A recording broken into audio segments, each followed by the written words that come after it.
Naman, hello, good morning. Kahit hapon na, tsamba na naman ang luto ko. Hindi siya mukhang masarap. Maliit ang ating ref, ganun pa rin ang atake. For today's video, magluluto nga ako ng ginisang shrimp. Tama ba? Ginisang shrimp sa garlic. Ganun naman ang drama natin. So yes naman. Mukha na akong tanga dito sa pinagagawa ko. Ito, shrimp. Kalahating shrimps. Tapos, may malaki tayong shrimp. Ayan. Igigisa lang natin sa garlic. Ang gagamitin kong garlic is yung dating garlic. Mas madaming garlic, mas panalo. Kasi, yes naman. Tapos, butter. Let's go.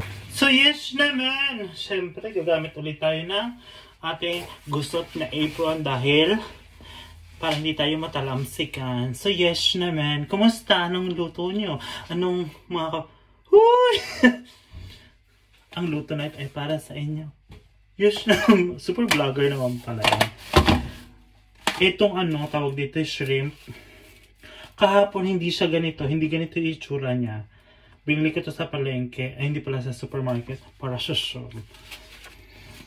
Wala tong itim-itim. Ngayon may itim-itim. Mamamatay na kaya ata to. Tingnan mo. Itim-itim na siya. Malalaki yun, oh. Dapat na siyang lutuin. So, ayan. Magsa-start na tayo. Mag-start na tayo. Mag-start na tayo. Taas ang kuman. Ay. Kailangan natin mag-globes. Kasi, tawag doon, sa masyado. Madikit kasi masyado yung amoy ng shrimp. Tatanggalan natin ng itong mga tawag dito. Ano ba tawag sa inyo ng ganito? Magganito ah. Baklang bakla. Ganito ah. Iisa lang natin siya sa shrimp, tapos may coke na maanghang, tapos yung sauce na is very kareme. Okay. Yes naman. Alam mo ba, pag nasa abroad ka, so hindi nyo na naman alam. Pag nasa abroad ka, matututo ka na lang talaga magluto kahit hindi ka marunong. Dahil walang ibang magluluto sa inyo, kundi sarili mo lang. Ako hindi naman ako marunong magluto eh. Ano lang tawag ito? Kutob. Yes naman.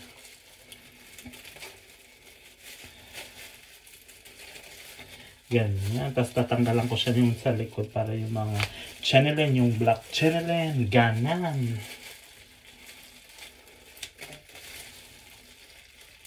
Shout out pala sa... Huy! Pa-shout out. Charot. Nagustuhan ko talaga yung ganitong luto. Yung may sauce na matamis, maanghang. Madami sa kanin. Madami ako sa kanin. Kaya tingnan naman, ang pitit ko.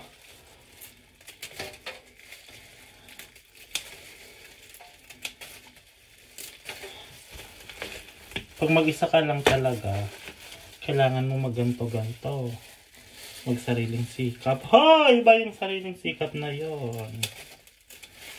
So, ayan, maglalagay na tayo ng butter. Another butter session na naman. Then, garlic. Yes naman. Damihan natin para creamy. Ito'y tansya lang. Hula-hula lang na luto. Dahil, hindi man talaga ako marunong magluto. Dapat generous tayo sa bawang kasi hindi yan matatawag na butter, garlic. Huy! Shrimp! Huy! Ilalagay ko na ang shrimp. Yes naman. Ang gusto ko sa mga lutong ganito is overcook. Oh, napatay na yung ilaw. Parang hindi naman nag-iisip. Gusto ko sa mga ganitong luto sa shrimp is dapat overcook para matigas siya. Ay! Nako. Lagyan na natin ng itong linalagay ko. Tabasco para maanghang. Lagyan na natin ng what do you call this? Bobo sa English. paminta. Naalala ko na naman yung dati kong nakarelasyon. Paminta. Charot. Dapat madami. Ganyan. Tapos ano pa ba ang nilagay natin? Ang pinagbabawal. Natiknik. Hindi ko alam kung nilalagyan ng ng Coke. At lalagyan ba? Konti lang. Kasi Sprite, di ba? Kung linalagay. So, pares lang naman basta lakasan natin para masunog. Uy, laging kabaliktad. Di meron na tayong paminta. Meron na tayong bawang. Ano pa ba?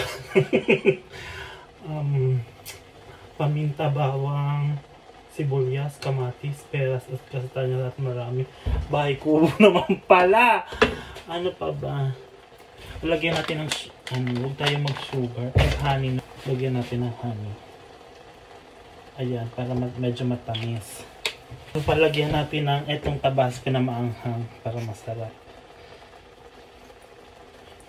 Maanghang talaga to. Talagang bubuka yung Alma Moreno mo dito. Hindi ako sure. Kutob-kutob lang talaga to. Ano pa ba? Dapat mawala tong sabaw. Ramdam na ramdam yung yung tawag dyan. Yung anghang. Lagyan ka ng ketchup. Then, chamba-chamba lang to.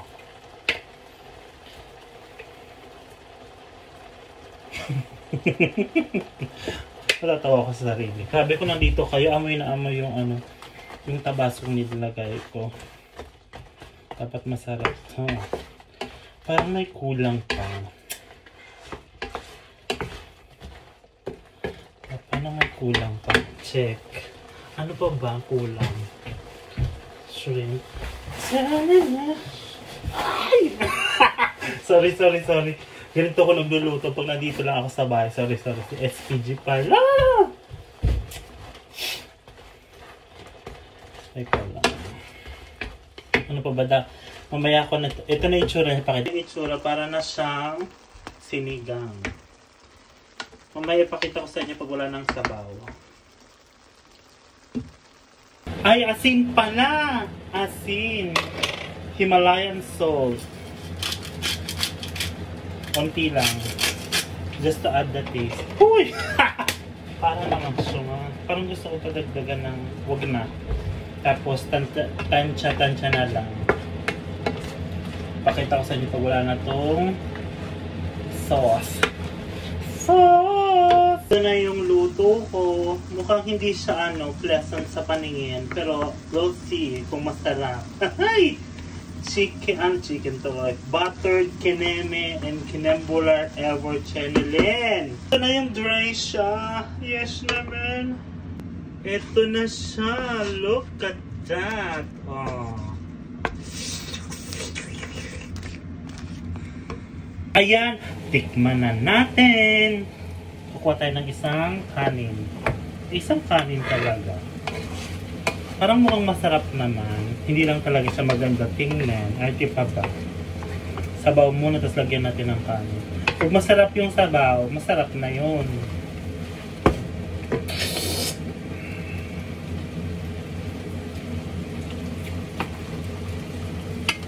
Tapos magsatandak pa nga pa. Hindi ito maanghang. Patayin ko na. Sabaw lang kasi kung anong lasa ng sabaw, hindi ng lasa ng shrimp. Lalagay ko lang siya sa ref.